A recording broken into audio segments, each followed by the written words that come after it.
The air crackled with anticipation, thick with the kind of energy that only comes before a true adventure.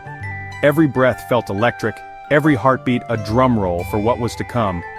We stood at the threshold, the world behind us fading into insignificance as the cave beckoned us forward. We were a motley crew, each of us bringing our own quirks and strengths to the group. Some of us were seasoned explorers, others were first-timers, but all of us were united by a thirst for adventure and a curiosity that refused to be tamed. Our laughter echoed in the crisp morning air, a promise to face whatever lay ahead together. Our backpacks were packed with care, each item chosen for its purpose. Water bottles, snacks, extra layers, and of course our sense of wonder. Spirits soared as we double-checked our gear, sharing tips and stories from past hikes. The familiar ritual of preparation grounded us, even as the unknown loomed large.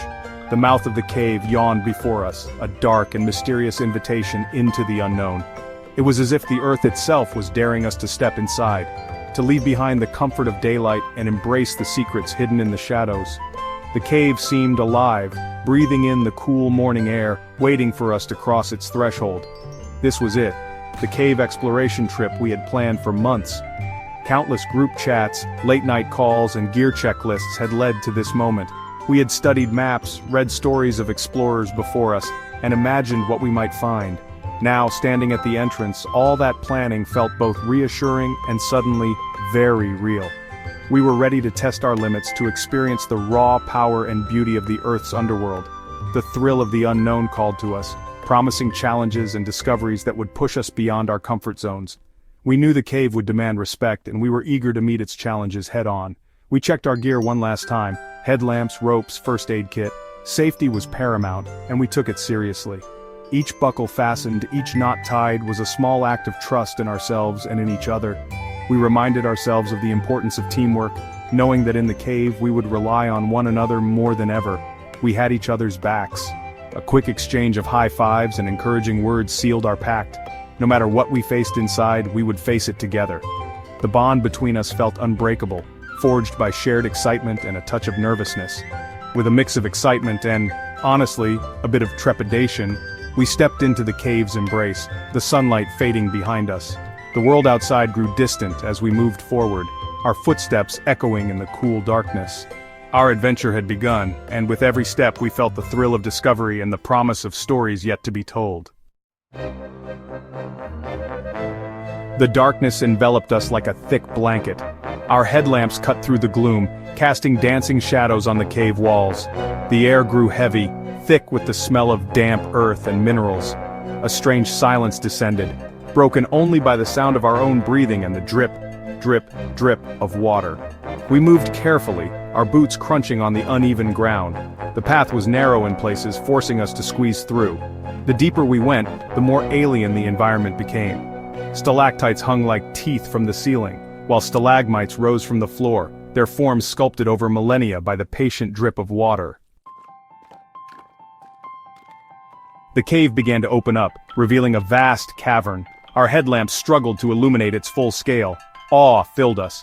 It was a subterranean cathedral, adorned with nature's own sculptures. Shimmering crystals sparkled like diamonds on the walls, reflecting our lights in 1,000 pinpricks of brilliance.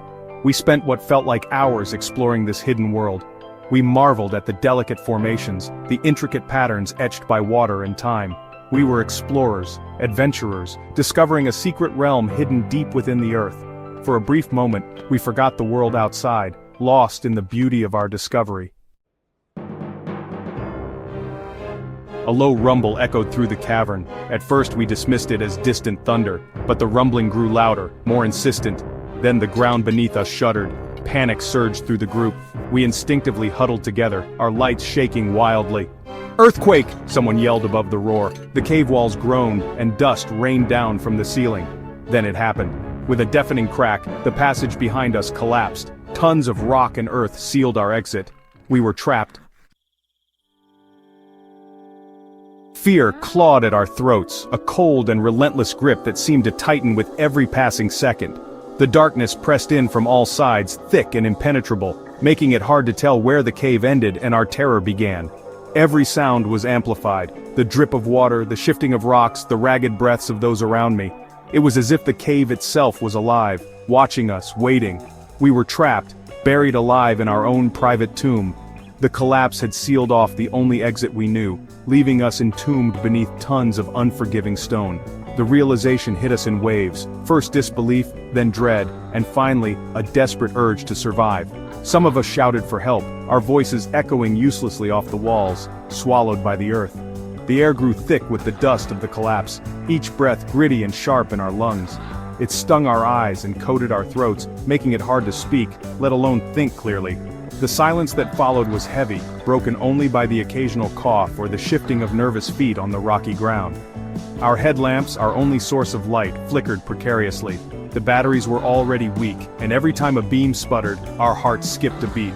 In that darkness, even the smallest glimmer became precious, a fragile thread connecting us to hope. Panic threatened to consume us, rising like a tide. Some of us trembled, others clenched their fists, fighting to keep their composure.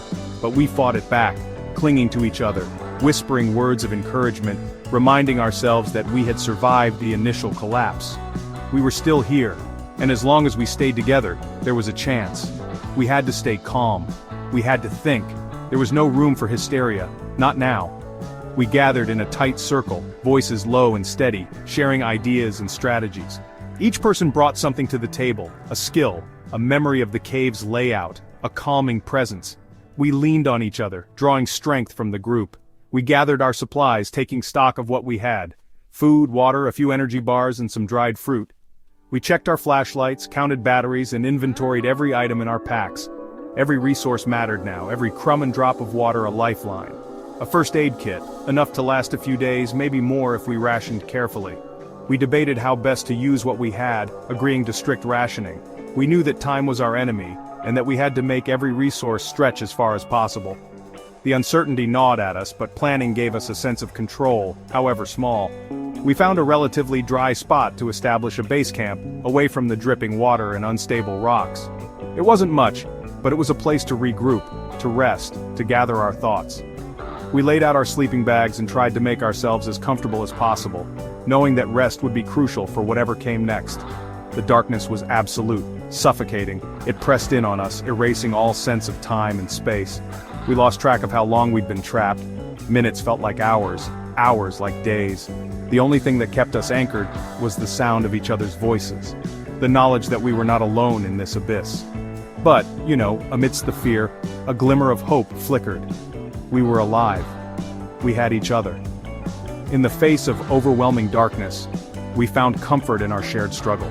We told stories, shared memories, and made promises to see each other through. That hope, fragile as it was, became our guiding light. We would find a way out.